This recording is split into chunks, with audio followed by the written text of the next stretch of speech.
प्यारे खुदावन हमारे परमेश्वर, इस शाम के समय इस सभा में तू हमारी स्तुति और प्रशंसा पर विराजमान है और वो आसन पर तो बैठा है और तेरी उपस्थिति हमारे बीच में है। धन्यवाद परमेश्वर, तेरे अनुग्रह के लिए, तेरे प्यार के लिए। इस वक्त परमेश्वर हम तेरा वचन सुनना चाहते हैं, सीखना चाहते हैं और परमेश्वर आप हमसे तेरे वचन के जरिए बातें कीजिए। यीशु मसीह के नाम से हम प्रार्थना करते हैं, आमीन। खत्म नहीं हुआ तो बीते हुए कुछ सप्ताहों से हम एक शीर्षक पर देख रहे थे। वो क्या शीर्षक है, किस बात पर हम देख रहे थे? हम पवित्र आत्मा के फल के ऊपर देख रहे थे। पवित्र आत्मा के जो फल है, एक एक फल के ऊपर हम ध्यान दे रहे थे और सीख रहे थे। और कितने बाकी है?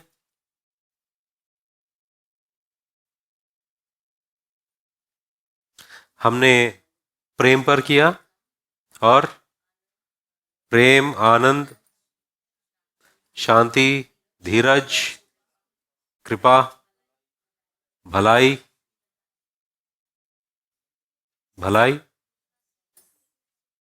विश्वास, सहनशीलता, और लिस्ट बता रहे हो कि जो बचा है वो बताओ? विश्वास। अच्छा, मेरे ख्याल से दो बचे हैं, राइट? दो बचे हुए हैं। वो दोनों के बारे में अगले 2 हफ्तों में हम देख सकते हैं, मगर आज हम लोग उन्हीं बातों को ध्यान में देखते हुए कि इसकी शुरुआत जब हमने की है, आत्मा के फल के बारे में जब हम देख रहे थे, हमने ये देखा कि परमेश्वर का स्वभाव जिस तरह से है। दोबारा आवाज आया, मैं ले लूंगा। मोबाइल जिसका भी बजा वो मेरा, पोटली किसी की भी खुली वो मेरा, राइट? हाँ, तो परमेश्वर क्यों चाहता है कि हमारा स्वभाव जो है हम उसकी तरह बने? उदाहरण के तौर पर परमेश्वर कहता है कि मैं पवित्र हूं और तुम भी पवित्र हो। और परमेश्वर कहता है, हम परमेश्वर ने इतने सारे वचनों के जरिए हमसे बताते हैं कि मेरा स्वभाव ऐसा है। जब हम ये इन बातों को देखते हैं कि गलातियों की पत्री में एक होता है शारीरिक जीवन किस तरह से होता है और आत्मिक जीवन किस तरह से होना चाहिए। एक बार हम गलातियों की पत्री में जाते हैं। गलातियों की पत्री 5वां अध्याय।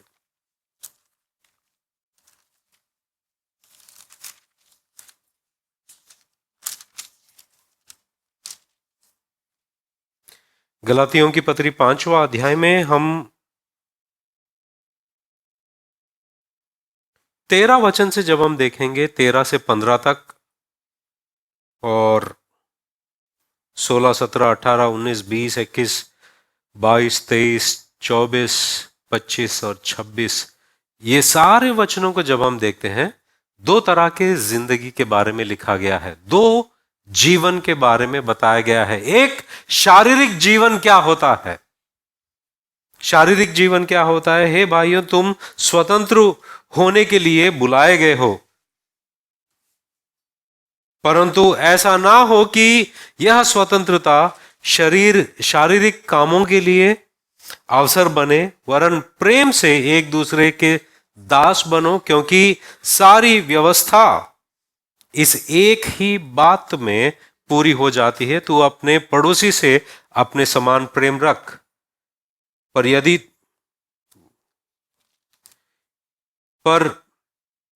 यदि तुम एक दूसरे को दांत से काटते और फाड़ खाते हो तो चौकस रहो कि एक दूसरे का सत्यानाश ना कर दो। 16-17 हम देखते हैं, पर मैं कहता हूं आत्मा के अनुसार चलो तो तुम शरीर की लालसा किसी रीति से पूरी ना करोगे, क्योंकि शरीर आत्मा के विरोध में और आत्मा शरीर के विरोध में लालसा करता है, और ये एक दूसरे के विरोधी हैं, इसलिए कि जो तुम करना चाहते हो वो ना करने पाओ। और यदि तुम आत्मा के चलाए चलते हो तो व्यवस्था के अधीन ना रहे। शरीर के काम तो प्रकट है, शरीर का काम प्रकट है, अर्थात व्यभिचार, गंदे काम, लूचपन, मूर्ति पूजा, टोना, बैर, झगड़ा, ईर्ष्या, क्रोध, विरोध, फूट, विधर्म, डाह, मतवालापन, लीला क्रीड़ा और इनके जैसा और काम है। इनके विषय में मैं तुमसे पहले से कह देता हूं, जैसा पहले कह भी चुका हूं, कि ऐसे ऐसे काम करने वाले परमेश्वर के राज्य के वारिस ना होंगे। पर आत्मा का फल प्रेम, आनंद, शांति, धीरज, कृपा, भलाई, विश्वास, नम्रता और संयम है। ऐसे ऐसे कामों के विरोध में कोई भी व्यवस्था नहीं। और जो मसीह यीशु के हैं उन्होंने शरीर को उसकी लालसाओं और अभिलाषाओं समेत क्रूस पर चढ़ा दिया है। एक जीवन है शारीरिक जीवन। शारीरिक जीवन, शरीर के अनुसार जीने वाला इंसान वो बहुत सारे चीजों को दिखाता है। उसके अंदर क्रोध होता है, मतवालापन होता है, लीला क्रीड़ा होता है, उसके अंदर संयम नहीं होता है, खुद को नहीं रोक सकता है। शारीरिक काम जो है पौलुस कहता है प्रकट है। व्यभिचार, गंदे काम, लूचपन, मूर्ति पूजा, टोना, बैर, झगड़ा, ईर्ष्या, ये सारे चीज जो है ये हमारे स्वाभाविक रीति से हमारे अंदर है।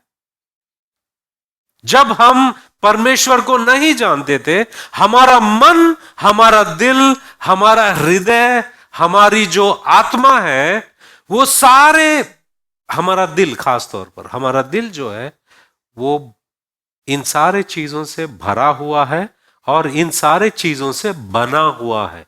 क्या हुआ? बना हुआ। इसी चीजों के साथ में उसका निर्माण हुआ। निर्माण मतलब तैयार हुआ। जब हम हृदय कहते हैं इसका मतलब क्या है? क्या हम उसके बारे में बात कर रहे हैं जो हमारे शरीर में लहू को हर जगह फैलाता है? हृदय क्या वो है? क्या उसके अंदर भावनाएं होती हैं? क्या उसके अंदर लूचपन होता है? क्या उसके अंदर लीला क्रीड़ा होता है? क्या उसके अंदर क्रोध होता है? वो तो एक ऑर्गन को क्या कहते हैं? इंद्रिय है, ऑर्गन। उसके अंदर कुछ नहीं है। मतलब जो हमारे लहू को साफ करता है और फिर भेजता है, उसके अंदर ये भावनाएं कुछ नहीं होती है। जब हम दिल कहते हैं, मेरा मन कहते हैं और हृदय कहते हैं, हम सब हमारे भीतरी मनुष्यत्व की बात कर रहे हैं। ये जो भीतरी मनुष्यत्व जो है उसका, जिसका जो हृदय है, वो इन सारे चीजों से, इस क्षेत्र में उसकी वो बना है। वो उस क्षेत्र में बना है जहां पर परमेश्वर की उपस्थिति नहीं। इन द सेंस कि हम दुनिया से प्रभावित हुए, लोगों से प्रभावित हुए, गुनाह से प्रभावित हुए, संसार से प्रभावित हुए, ऐसे हमारा दिल में ये सब बातें आ चुकी हैं। अब पौलुस गलातियों की पत्री 4 अध्याय में एक बात को कहता है। 4 अध्याय 19वां वचन,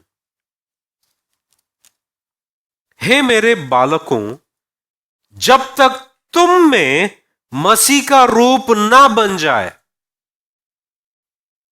जब तक तुम में मसीह का रूप ना बन जाए, तब तक मैं तुम्हारे लिए फिर जच्चा की सी पीड़ाएं सहता हूं। क्या इस वचन को कभी समझने की कोशिश की आपने? पौलुस जो है एक पुरुष है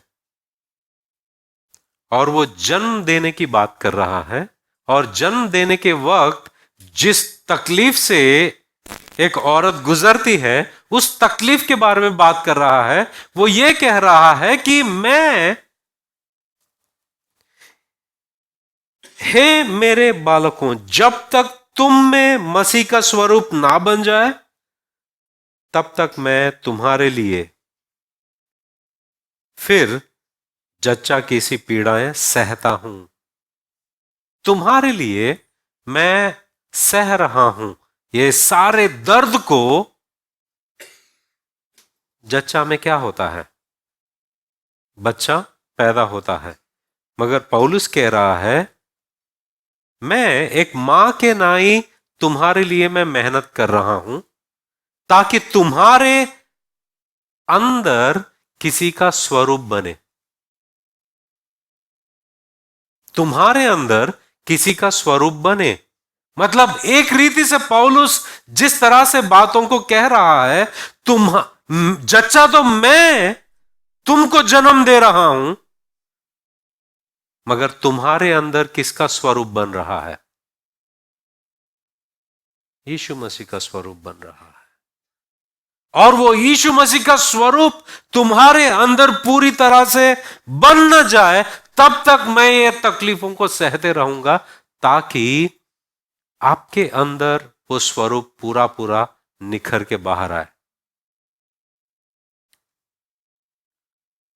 क्या आपको याद है मैंने एक दफा बोला था कि मेरे गांव में एक फोटो स्टूडियो था, अभी भी है। वो फोटो स्टूडियो में अभी भी जाता हूं तो अभी भी मेरे फोटोज उस जमाने में जो निकाला है अभी भी है। अब क्या हुआ कि वहां पर जो मेरा दोस्त काम करता था वो मुझे बुलाया करता था कि फोटो निकालने के बाद में उसको धोते हैं एक सॉल्यूशन में। जब धीरे धीरे धोते हैं वो जो फोटो होता है, जब वो लिक्विड में डालते हैं, डालने के बाद में उसको धोते हैं, तो जो इमेज जो है, मतलब जो पिक्चर जो है, वो धीरे धीरे धीरे धीरे धीरे धीरे बाहर निकलता है।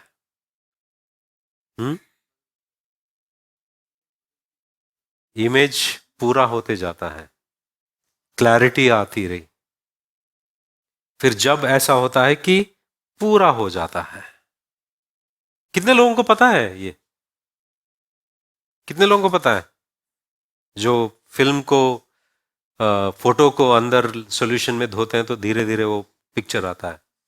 उसको ध्यान में रखो। पौलुस जब ये बात कह रहा है कि हे मेरे बालकों, जब तक तुम में मसीह का रूप ना बन जाए, जब तक तुम्हारे अंदर मसीह का रूप ना बन जाए तब तक मैं तुम्हारे लिए फिर जच्चा की सी पीड़ाएं सहता हूं।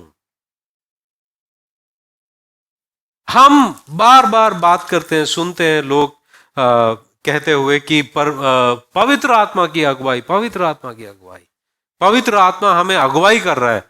तो सवाल यह है कि अगुवाई कर रहा है मगर किधर ले जा रहा है? किस तरफ जा रहे हो आप? अगुवाई मतलब क्या हुई? कोई दिशा तो होगी ना। अगुवाई मतलब कोई दिशा में आपको ले जा रहा है, वो किधर ले जा रहा है? पवित्र आत्मा हमें उस दिशा में ले जा रहा है जहां पर मसीह का स्वरूप हमारे अंदर पूरा पूरा बन जाए। उस दिशा में हमें ले जा रहा है। अगर पवित्र आत्मा की अगुवाई के बारे में बात कर रहे हैं, पवित्र आत्मा हमें इसी इसी सफर पर ले जा रहा है जहां पर हमारे अंदर धीरे धीरे मसीह का स्वरूप जो है वो निखर के आ रहा है। जब पौलुस चौथे अध्याय में यह बात कहता है, फिर पांचवें अध्याय में जब हम देखते हैं कि वो स्वरूप के लक्षण किस तरह है, वो लक्षण के बारे में बताते हैं। वो स्वरूप के लक्षण क्या है? जब वो कहता है प्रेम, आनंद, शांति, धीरज, कृपा, भलाई, विश्वास, नम्रता और संयम है। ये सारे चीजें वो स्वरूप का लक्षण है। यीशु मसीह किस तरह से है, कैसे हैं, यही उनके लक्षण है। मगर जब हम ये दोनों चीजों को देखते हैं, एक चीज है बाइबल जो कहता है कि एक विश्वासी को जो परमेश्वर पर विश्वास करता है उसे बुलाया गया है, हमारी बुलाहट है कि इस तरह हमें जीना है। और हम यहां पर हैं और हमारे दोनों के बीच में एक गैप है कि नहीं? हमें जहां पर होना चाहिए उस सफर में तो हम हैं, मगर एक व्यक्ति कहता है कि क्यों क्यों जो लोग यीशु मसीह को स्वीकार करते हैं इस सफर पर आगे बढ़ने के लिए, एक एक कदम डालने के लिए उनको सालों निकल जाते हैं।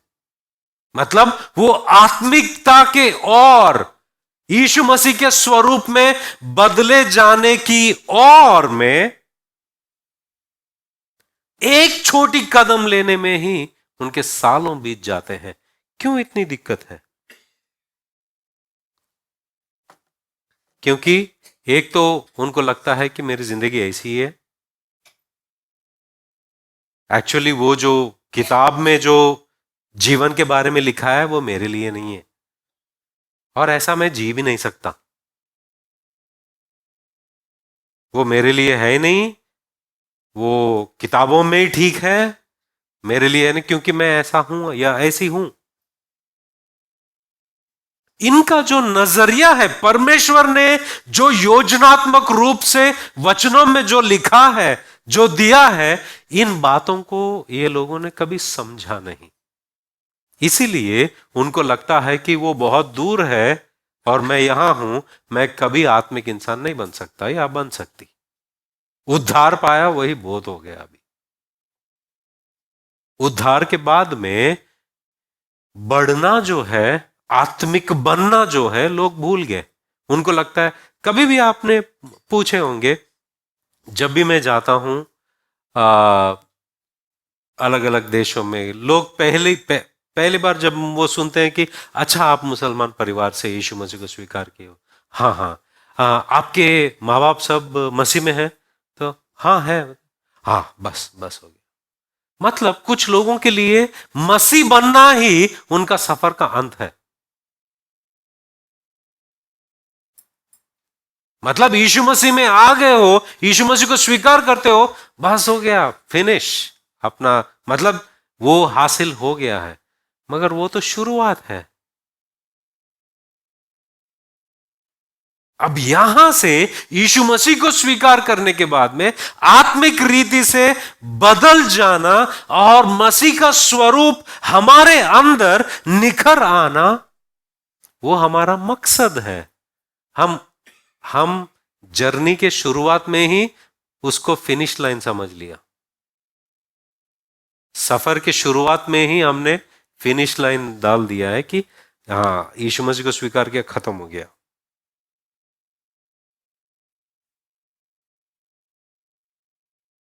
एक चीज है कि शारीरिक रीति से तुमको बढ़ने के लिए, तुम्हें याद हो या ना हो, इससे कुछ फर्क नहीं पड़ता है। तुमको याद ना रहने के बावजूद भी तुम्हारी उम्र गुजरते ही रहती है। आप उसे रोक नहीं सकते। आप बड़े होते जाओगे और बहुत जल्दी बुजुर्ग भी बन जाओगे, इसे रोक नहीं सकते। मगर आत्मिक बातों में अगर आपको बुजुर्ग बनना है, it is an intentional walk. मतलब आत्मिकता में बढ़ने के लिए ये आपको एक योजनात्मक जीवन जीना जरूरी है, तभी बढ़ोगे। वरना आत्मिक रीति से बावना बनकर सालों साल वैसे ही रहोगे। तीन चीजें हैं, तीन बातें हैं, तीन बातों को मैं बताना चाहूंगा। जब पौलुस इन बातों को लिखते हैं, मैंने सुबह इसी के बारे में बताया था, विम साबुन कितने लोगों को पता है? Vim, Vim bar.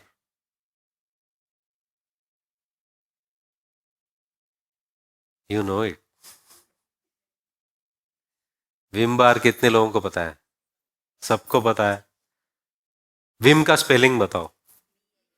VIM, Vim bar. पहला वी,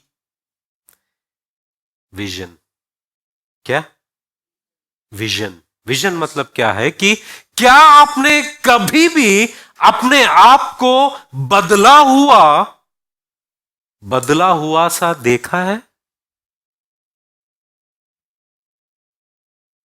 अभी आपके अंदर बहुत सारे खामियां हैं, बहुत सारे कमजोरियां हैं, मगर क्या आपने अपने आप को एक बदला हुआ, क्या नाम है आपका? देवदास। अगर बदला हुआ देवदास जो मसीह के स्वरूप में है, वो कैसा होगा? क्या आपने कभी कल्पना की? आपका खुद का नाम ले लो। जो इंसान जिसके अंदर प्रेम है, ईर्ष्या नहीं है, क्रोध नहीं है, जो दूसरों को माफ करता है, जिसके अंदर नम्रता है, आप जो हो और वो जो बदला हुआ इंसान है, आप खुद, क्या उसकी कल्पना की कभी आपने? अगर हां, तो कैसा है वो इंसान?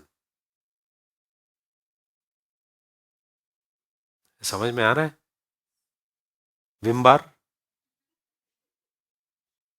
वी का पहला क्या है? वी मतलब vision. Have you ever visioned yourself being a transformed person? How does that person looks like? मतलब वो बदला हुआ मैं, क्या उसकी कल्पना जब मैं करता हूं तो किस तरह से दिखता है? क्या क्या चीजें देखने मिलती है? जो इंसान आप बदले हुए तो क्या दिखता है तुमको? एक मिनट, इसका मैं दूसरा दूसरा जो हम सब वाकिफ है उसके बारे में बताता हूं। अब सबकी सबकी उम्मीद यही है कि वेट लॉस हो जाए,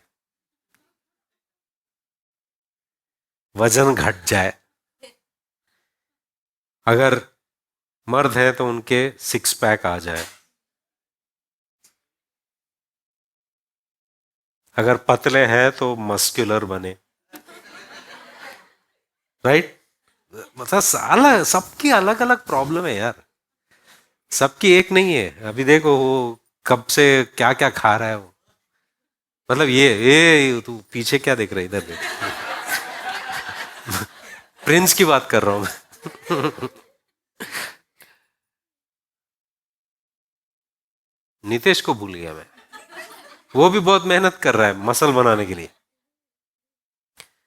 एक बदला हुआ, खुद को बदला हुआ कैसा देखते हो अपने आप को? अगर जॉब के लिए जाते हो, ये जो नॉर्मल सवाल है, 5 साल में अपने आप को कहां देखते हो? तो तुम्हारी सीट में। वो लेगा भी नहीं तुमको। 10 साल के बाद में अपने आप को कहां देखते हो? ये कंपनी का मैं ही मालिक हूं। आत्मिक रीति से आप अपने आप को 5 साल बाद में कहां देखते हो? आत्मिक रीति से 2 साल बाद अपने आप को कहां देखते हो? क्या आपके जहन में आपका खुद का एक दर्शन है? अगर है तो कैसा है? क्योंकि यह दर्शन के बगैर सालों बीत जाएंगे, आप वहीं पर रहोगे।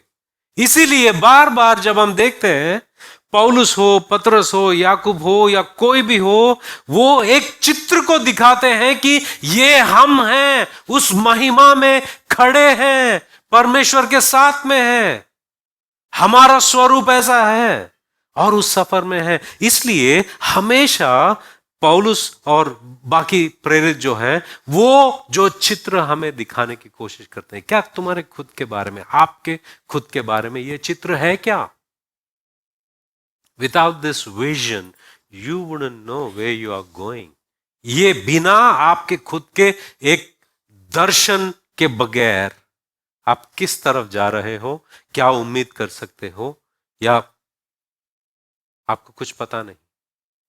You need to have that vision.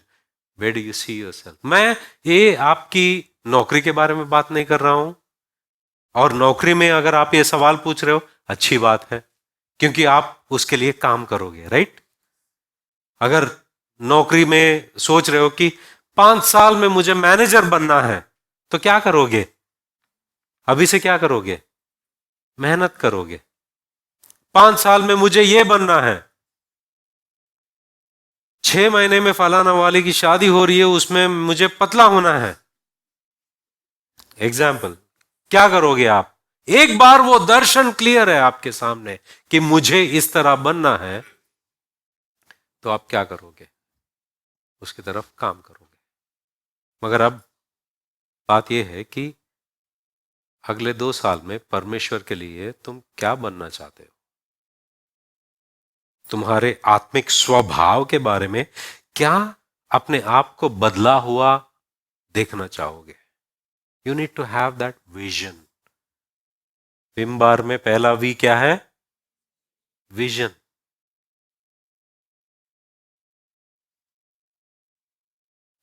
Vision तो है। अभी दूसरा, विम में दूसरा लेटर कौन सा है? आई।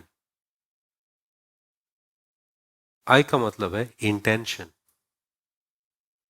या विलिंगनेस। अक्सर ऐसा होता है कि लोगों के पास तो बहुत सारे होते हैं। जब जब मैंने रिसेंटली, कहां पर, हैदराबाद में, तो कहीं तो कोई तो मुझे इंट्रोड्यूस कर रहा था। मेरे इंट्रोडक्शन में उन्होंने मेरी लिस्ट पढ़ दी, क्या क्या सर्टिफिकेट्स है, क्या क्या किया है, थियोलॉजी में क्या किया है। तो बाजू वाला बंदा बोलता है, ये सब करने का इच्छा मुझे भी था, मगर, तो मैंने पूछा क्या हुआ? ये सब कौन करेगा? वेट लॉस करने की इच्छा सबको होती है। ज्यादा वेट वेट बोल रहा हूं, मेरे पे गुस्सा मत होना, सिर्फ मैं मिसाल के तौर पर इस्तेमाल कर रहा हूं। अगर आप मोटे हो, कोई बात नहीं, अच्छे हो, आप जैसे हो अच्छे हो, ठीक है, इससे कोई फर्क नहीं पड़ता है। मगर मैं मिसाल के तौर पर इस्तेमाल कर रहा हूं और कह रहा हूं कि लोगों के पास दर्शन होता है, मगर उसको हासिल करने की इच्छा नहीं होती है। उसको हासिल करने की इच्छा नहीं होती है, विलिंगनेस नहीं होता है। ये दूसरी चीज, अगर तुम मसीह की तरह बनना चाहते हो, क्योंकि वही तुम्हारी बुलाहट है, हमारी बुलाहट है, और इसी चीज के लिए हम बुलाए गए हैं, और हमें मसीह की तरह बनना है। अगर ये हमारी बुलाहट है, इसी के लिए परमेश्वर ने हमें बुलाया है, और इसी का दर्शन और कल्पना हम कर रहे हैं, अगर हमारे अंदर हम इच्छुक नहीं हैं, तो ये कभी हासिल नहीं होगा। इच्छुक होना जरूरी है, willingness, intention.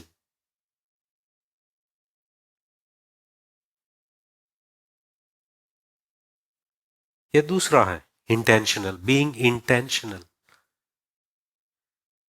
Intentional about becoming. Intention के साथ में दूसरा होता है डिसीजन, फैसला करना। अगर आपको पतला होना है, तो आपको क्या फैसले करना है? डाइटिंग और एक्सरसाइज और हम्म, हाँ, डाइटिंग, ग्रीन वेजिटेबल्स ज्यादा खाओ और प्रोटीन भी लो, ये सारे चीजें उसमें हाँ आते हैं, राइट? डिसीजन, डिसीजन विलिंगनेस के साथ में होता है, मतलब इच्छुक होना बहुत जरूरी है। अगर आप इच्छुक नहीं हो, वो कहावत है ना कि हम घोड़े को पानी तक ले जा सकते हैं, मगर पिला नहीं सकते हैं। घोड़े को पानी तक ले जा सकते हैं, मगर पिला नहीं सकते हैं। क्यों? उसके अंदर प्यास होनी चाहिए। बैंड्रा में मैं वचन बांट रहा था। कितने लोग, कौन कौन थे बांद्रा में बाइबल स्टडी? बांद्रा के बाइबल स्टडी में मैंने कहा था, मत्ती के सुसमाचार 4 अध्याय में एक वचन को हमने देखा था। क्या कहा? पर यीशु मसीह ने क्या कहा? मेरे पीछे हो लो, मैं तुम्हें मनुष्य को पकड़ने वाला मछुआरा बनाऊंगा। ये वचन को हमने 3 हिस्से कर कर 3 हिस्सों में देखा। मेरे पीछे हो लो, ये एक बुलाहट है। क्या उस बुलाहट में क्या थी कि सब त्याग देकर निकल गए उनके पीछे? एक पतरस, उसका भाई, एक दूसरा यूहन्ना और उसका भाई। जब यूहन्ना और उसका भाई यीशु मसीह के पीछे हो लेते हैं, वहां पर लेखक ये कहता है कि उन्होंने अपने नाव को, अपने जाल को, अपने पिता को छोड़ दिया और यीशु मसीह के पीछे चले गए। ये एक अति उत्तम बुलाहट है। ये बुलाहट मेरे जिंदगी को बदलता है। ये बुलाहट जो है मेरे जिंदगी का, अनंत काल का जिंदगी बदलता है। और उन्होंने ऐसा सोचा कि ये बुलाहट ऐसा है जिसके सामने मैं सब कुछ कुर्बान कर सकता हूं, जिसके सामने मैं सब कुछ त्याग दे सकता हूं। और उन्होंने सब कुछ त्याग दिया। जब यीशु मसीह ने बुलाया मेरे पीछे हो लो, उन्होंने ये किया कि हमारे हमारे सिक्योरिटी के लिए, मतलब सिक्योरिटी को क्या कहते हैं, सुरक्षा के लिए जो कुछ भी है वो सारे चीजों को उन्होंने त्याग दिया। नाव, जाल और वो जो व्यवसाय है, ये सब उनके सुरक्षा के लिए है। मतलब काम, रोजगार, ये सब उन्होंने छोड़ दिया, यीशु मसीह के पीछे हो लिए। दूसरी बात, वो अपने खुद के अधिकार को भी छोड़कर दूसरे के अधिकार के नीचे आए। खुद के स्वतंत्रता को छोड़कर, मतलब वो खुद के मालिक थे, अब एक मालिक के नीचे चले गए। तू जो बोलेगा वही हम करेंगे। इसलिए जब यीशु मसीह के सामने एक व्यक्ति आता है और कहता है कि हे गुरु, हे भले गुरु, अनंत काल के जीवन में जाने के लिए मुझे क्या करना है? तो यीशु मसीह कहते हैं कि आपने तो आज्ञाएं सुने होंगे, आपको ये चीज करना है। तो उसने कहा ये सब तो मैं कर रहा हूं। तो मरकुस के सुसमाचार में मरकुस लिखता है कि यीशु मसीह ने उसे देखा, उससे प्यार किया और उससे कहा कि एक चीज कमी है जो आपको संपूर्ण बना सकता है। क्या है? सब कुछ बेचो, गरीबों को दो और मेरे पीछे हो लो। क्योंकि वो बहुत रईस था और वो दुखी हो गया इस बात से और यीशु मसीह को छोड़ दिया। अब इन सब लोगों के पीछे, इन सब लोगों के अंदर खटक रही है कि अरे यीशु मसीह ने एक बुलाहट बुलाया, हमने सब कुछ छोड़ दिया, मगर ये इंसान रईस है, सब कुछ है, कुछ छोड़ने के लिए तैयार नहीं है। तो वो पूछते हैं यीशु मसीह से, जब यीशु मसीह कहता है कि एक धनी इंसान जो है वो परमेश्वर के राज्य में बहुत कठिन है उसे जाना। क्यों? उसके सुरक्षा के लिए बहुत सारे चीजें हैं उसके पास, उसके जरूरतों को पूरी करने के लिए बहुत सारे चीजें हैं, मगर शिष्य जो है वो सब चीजें छोड़कर यीशु मसीह के अधीन आए। बहुत सारे लोग हैं जो मसीह की तरह बनना चाहते हैं, बहुत सारे विश्वासी लोग हैं, आत्मिक रीति से उन्नति पाना चाहते हैं, मगर उनके अंदर इच्छा नहीं है। जो लोग नाव छोड़ सकते हैं, जो लोग जाल छोड़ सकते हैं, सब कुछ छोड़कर उस बुलाहट के पीछे जाएंगे। परमेश्वर वादा करते हैं कि मैं तुम्हें बनाऊंगा। यीशु मसीह क्या कहते हैं? मैं तुम्हें बनाऊंगा। हमें बनाने का जो जिम्मेदारी है मसीह यीशु लेते हैं। I will make you. He takes that responsibility of making us to fulfill what he desires in us. वो सारे कामों को पूरा करने के लिए वो हमें बना सकता है। जब पौलुस इन बातों को सामने लाता है, एक है हमारी बुलाहट, आत्मिक रीति से मसीह की तरह बनना, मसीह जैसा बनना, यह हमारी बुलाहट है। पहला क्या है? विजन, आई इंटेंशन, मतलब इच्छुक होना। अगर हमारे अंदर वो दर्शन है, अगर हमारे अंदर वो इच्छा है, परमेश्वर जिम्मेदारी लेते हैं। M for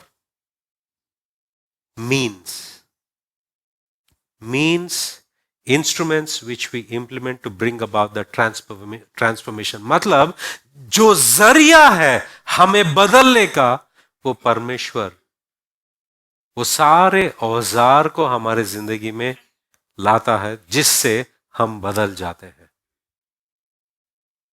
what am means, MEANS means, मतलब जिससे हम बदल जाते हैं।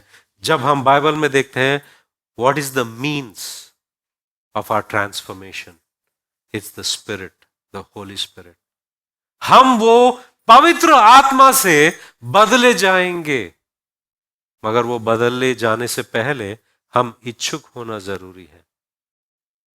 जब तक मत्ती के सुसमाचार की 11 अध्याय में एक बात लिखा है और मैं पढ़ना चाहूंगा।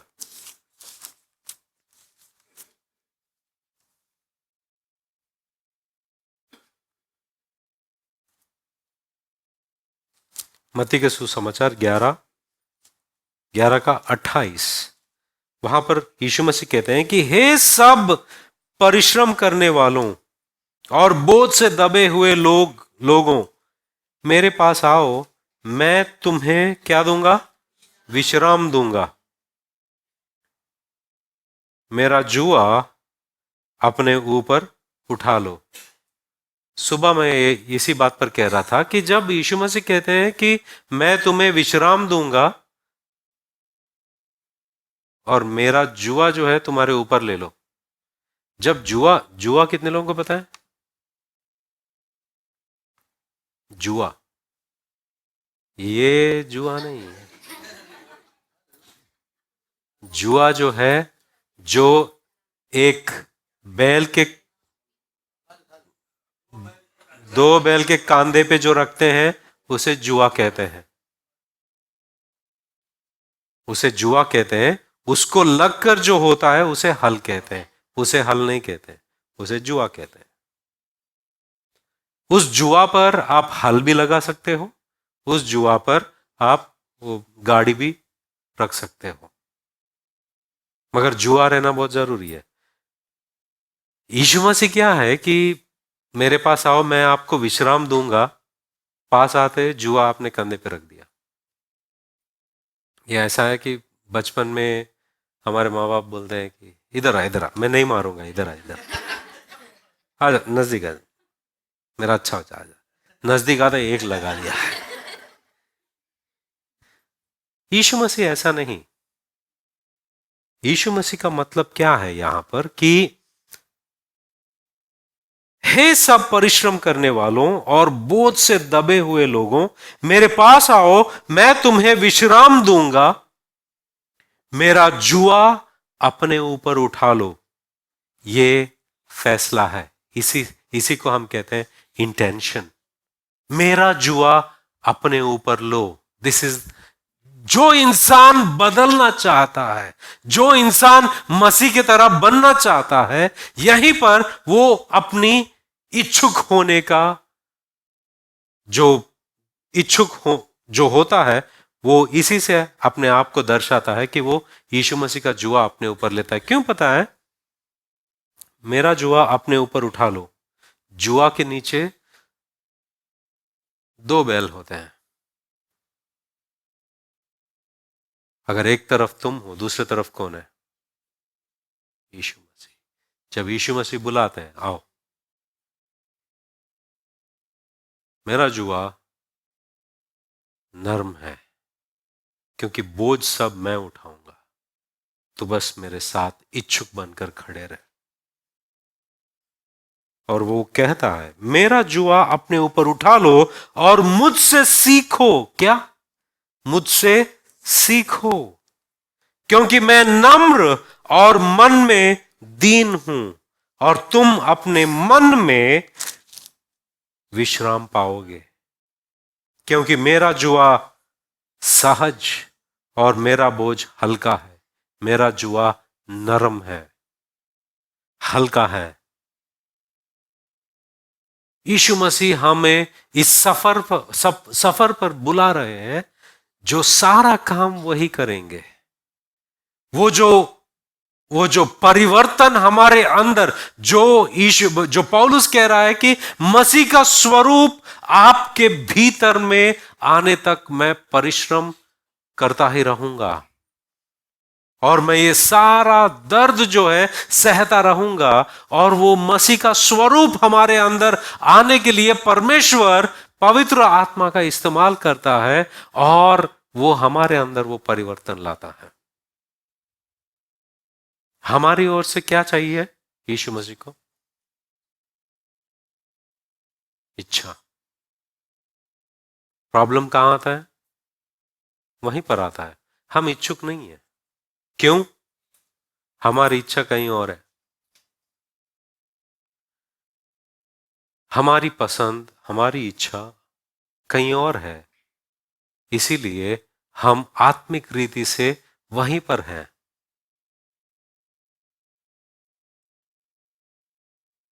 वी मतलब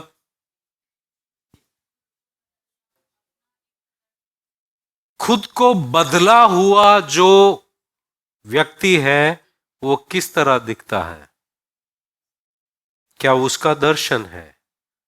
आई इंटेंशन मतलब इच्छुक होना। तीसरा, जरिया। परमेश्वर किसका जरिया क्या क्या इस्तेमाल करता है? शायद वो कठिनाइयों का इस्तेमाल करे, मगर पवित्र आत्मा के जरिए हमारे अंदर वो बदलाहट लाता है। जब यीशु मसीह, यूहन्ना के सुसमाचार में हम देखते हैं कि 38 ईयर्स, 38 38 साल से एक व्यक्ति वो पानी के पास, कुएं के पास था। यीशु मसीह का सवाल क्या था? क्या तुम ठीक होना चाहते हो? वो क्या बोलता है? कोई सीधे जवाब नहीं देता है वो। हाँ मुझे ठीक होना है, नहीं बोलता है। जब भी मैं अंदर कूदना चाहता हूं तो कोई और मेरे से पहले जाता है। आ, सवाल, तुम सवाल समझे कि नहीं समझे? सवाल यह है कि तुमको ठीक होना है या नहीं, वो बताओ। उसका लॉजिस्टिक्स मत बताओ मुझे। लॉजिस्टिक्स मतलब किस तरह से क्या क्या करना है, वो सब मत बताओ। यीशु मसीह यही देखना चाहते हैं कि क्या बदलना चाहते हो आप। सिंपल सवाल, क्या बदलना चाहते हो आप? क्या मसीह की तरह बनना चाहते हो? क्या परमेश्वर की इच्छा अपने जिंदगी में पूरा करना चाहते हो? क्या परमेश्वर की बुलाहट को पूरा करना चाहते हो? अगर ये इच्छा नहीं है तुम्हारे अंदर, बाकी सब डिस्कस करके कोई मतलब नहीं। इसलिए अगर आपके अंदर इच्छा नहीं है, वो इच्छा के लिए प्रार्थना करो कि मेरे अंदर वो इच्छा आए कि मैं मसीह की तरह बनने के लिए इच्छुक रहूं। हमारी ओर से प्रॉब्लम वहीं पर आती है, क्योंकि मीन्स जो है, परमेश्वर किसी का भी इस्तेमाल करके वो बदलाहट को हासिल कर सकता है हमारे अंदर। और विजन जो है, उसमें भी हमारे पास कोई कमी नहीं है। मतलब हम जैसे ऑनलाइन जाते हैं, ये फलाना शर्ट खरीदना है या टॉप खरीदना है, और वो टॉप खरीदने में और शर्ट खरीदने में मॉडल तो एकदम पतली है, पतला है। अब हमारे अंदर उम्मीद होती है जब मैं वो शर्ट पहनूंगा मैं भी ऐसा ही दिखूंगा। वो आता है, इधर से निकला है, इधर से निकला है, इधर से निकला है, नहीं कहीं नो वेयर क्लोज। विजन भी होता है हमारे पास, मगर इच्छा नहीं होती है। वो इच्छा भी परमेश्वर से आती है, मगर हमको मांगना है कि मैं इच्छुक बनूं, मेरे अंदर परिवर्तन के लिए मैं इच्छुक बनूं। अगर मैं इच्छुक हूं, परमेश्वर वो इच्छा भी देगा, परमेश्वर हमारे अंदर वो परिवर्तन भी लाएगा। जिस तरह से वो नक्शा साफ होता है और वो फोटो साफ होता है, निखर आता है, वो उसी तरह परमेश्वर का स्वरूप हमारे अंदर बाहर आता है। धीरे धीरे लोग हमें बदला हुआ देखते हैं, धीरे धीरे लोग हमें मसीह की तरह पाएंगे। प्रार्थना करते हैं।